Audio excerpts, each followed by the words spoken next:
वैसे तो कोलकाता शहर अपने आप में बहुत ही खूबसूरत है। इस शहर की जितनी तारीफ की जाए उतनी ही कम है। लेकिन इस शहर के कुछ खोए हुए इतिहास के पन्ने हैं जिन्हें शायद आप नहीं जानते होंगे। तो चलिए जानते हैं दोस्तों।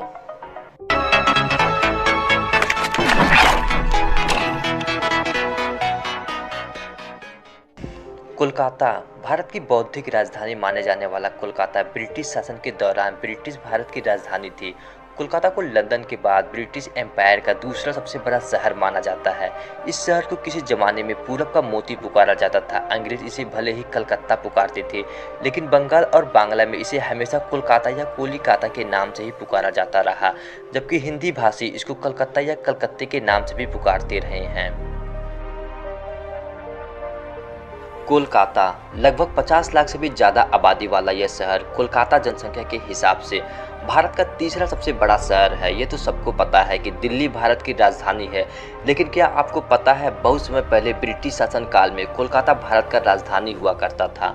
कोलकाता को पहले कलकत्ता कहा जाता था और ब्रिटिश शासन काल में ब्रिटिशों के लिए कलकत्ता लंदन के बाद दूसरा सबसे महत्वपूर्ण शहर था।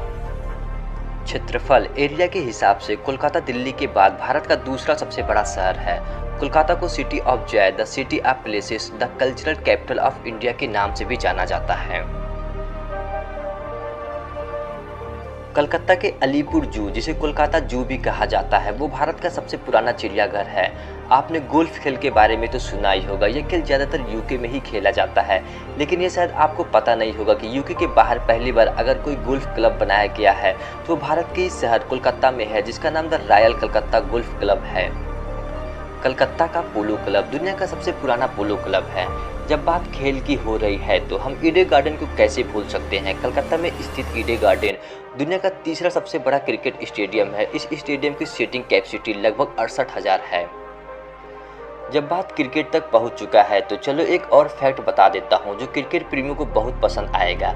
MCC the Mecca of cricket के बाद Calcutta cricket and football club दुनिया का दूसरा सबसे पुराना क्रिकेट क्लब है। इसका गठन वर्ष 1792 में किया गया था। अब जब क्रिकेट के बारे में बता दिया है तो फुटबॉल को क्यों छोड़ दें। वैसे भी कोलकाता के लोग क्रिकेट से ज़्यादा फुटबॉल को पसंद करते हैं। क्या आप जानते हैं कलकत्ता फुटबॉल लीग देश में सबसे पुराना और दुनिया का दूसरा सबसे पुराना फुटबॉल टूर्नामेंट है। अगर नहीं पता तो अभी आप जान चुके हैं। कोलकाता यात्रियों के मामले में हावड़ा स्टेशन देश के किसी भी अन्य ट्रेन स्टेशन की तुलना में अधिक व्यस्त है। कोलकाता शहर में वर्ष 2006 तक कोलकाता नामक ट्रेन स्टेशन नहीं हुआ करता था। यहाँ दो ही स्टेशन थे, हावड़ा और सियालदह, लेकिन बाद में उत्तर कोलकाता के श्याम बाजार इलाके में एक स्टेशन बना जिसका नाम कोलकाता स्टेशन रखा गया। कोलकाता को पुस्तक प्रेमियों का स्वर्ग माना जाता है। जी हाँ, कॉलेज स्ट्रीट बुक मार्केट में आपको दुनिया की सभी किताबें मिल सकती है। अगर यहाँ नहीं मिली तो समझे कि वो किताब अस्तित्व में ही नहीं है।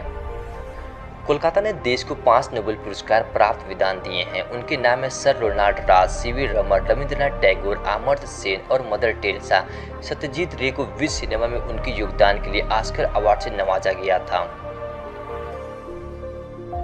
कोलकाता पूरे दक्षिण एशिया में कोलकाता ही एकमात्र ऐसा शहर है जहां पर ट्रम्स चलती है।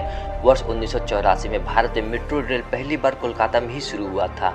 भारत की पहली पैसेंजर ट्रेन के बारे में तो मैंने फैक्ट्स अबाउट इंडिया रेलवे की पोस्ट में बता चुका हूं, लेकिन क्या आपको पता है भारत की दूसरी पैसेंजर ट्रेन कब और कहां चली थी। चलिए बता देता हूं। भारत में दूसरी पैसेंजर ट्रेन 15 अगस्त 1854 को हावड़ा से हुगली तक चली थी।